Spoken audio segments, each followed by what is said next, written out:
Friends, welcome back to my YouTube channel. ഇത് നമുക്ക് ഐലഫൈഡിലെ സിറ്റിയൊക്കെ ഒന്ന് പോയി കണ്ടാലോ. ഞാൻ നേരത്തെ പറഞ്ഞില്ലായിരുന്നു ഇതൊരു ദ്വീപാന്ന്. അതുകൊണ്ട് എല്ലാ സ്ഥലത്തും ഇങ്ങനെ കടലും വെള്ളവും എല്ലാം കൊണ്ട് നല്ല ഭംഗിയാണ് കാണാൻ. നമ്മുടെ ട്രിപ്പിലെ രണ്ടാമത്തെ ദിവസമാണിത്.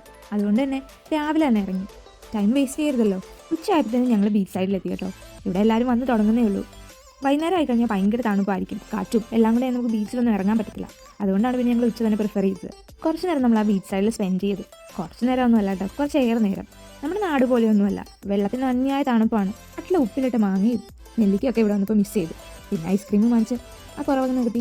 തേർഡ് ഡേ നമ്മൾ പോയത് ഇവിടെ ഏറ്റവും പ്രശസ്തമായിട്ടുള്ള ഒരു മോഡൽ വില്ലേജിലേക്കാണ്. പേര് പോലെ തന്നെ ഒരു വില്ലേജിൻ്റെ അതേ മോഡലിൽ റിക്രിയേറ്റ് ചെയ്തിരിക്കുന്നതാണ് നമ്മളിപ്പോൾ കാണുന്നത് കേട്ടോ. ഒരു വില്ലേജിലെ എല്ലാ വീടുകളും അതേ ഷേപ്പിലും സ്ട്രക്ചറിലും അതുപോലെ തന്നെ ഇവർ ക്രിയേറ്റ് ചെയ്തിട്ടുണ്ട്. അത്ഭുതപ്പെടുത്തുന്ന കാര്യം എന്താണെന്ന് വെച്ചാൽ വീട് മാത്രമല്ല, അവിടെയുള്ള ഓരോ മരങ്ങളും അതേ ഷേപ്പിലാണ് ഉണ്ടാക്കിയിരിക്കുന്നത്. ഇതിലുള്ള ഓരോ മൈന്യൂട്ട് തിങ്സും അവരതുപോലെ തന്നെ റിക്രിയേറ്റ് ചെയ്തിട്ടുണ്ട്. ഇവിടുത്തെ പള്ളികളും ഇവിടെയുള്ള ഓരോ പുഴകളും ക്ലബ്ബും അതുപോലെ തന്നെ ഈവൻ റെയിൽവേ സ്റ്റേഷൻ വരെ അതേ മോഡലിലാണ് ഇവർ പണിത് വെച്ചിരിക്കുന്നത്. ഇത് കാണുമ്പോഴാണ് മനുഷ്യൻ എത്രയോ ക്രിയേറ്റീവാണെന്ന് നമുക്ക് തോന്നിപ്പോകുന്നത്. അതുപോലെ തന്നെ ഇവരുടെ എത്രയോ വർഷത്തെ അല്ലെങ്കിൽ എത്രയോ നാൾ ഹാർഡ് വർക്കിൻ്റെ ഫലമായിരിക്കും നമ്മളിത് ഈ കാണുന്നത്. അതുപോലെ തന്നെ ഇതിൻ്റെ മെയിൻ്റനൻസും എടുത്തു പറയേണ്ട ഒരു കാര്യമാണ് കേട്ടോ.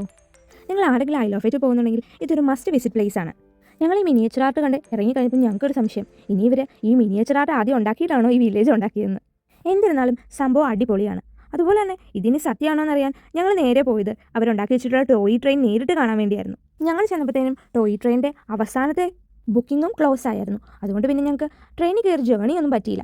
പിന്നെ ഞങ്ങളുടെ ആ നിസ്സഹായമായ നിപ്പ് കണ്ടപ്പം അവിടുത്തെ സ്റ്റേഷൻ മാസ്റ്റർ ഞങ്ങളോട് ചോദിച്ചു ട്രെയിനിൽ കയറാൻ ആഗ്രഹമുണ്ടെന്ന്. പിന്നെ ഒന്നും നോക്കിയില്ല, ഞങ്ങൾ രസ് പറഞ്ഞു. കിട്ടിയ അവസരം മുതലാക്കി ഞാൻ അതിനകത്ത് കയറിയിരുന്ന് കുറേ ഫോട്ടോസും വീഡിയോസും ഒക്കെ എടുത്ത് ലാസ്റ്റത്തെ ഫെറിയും കയറി തിരിച്ചു പോന്നു.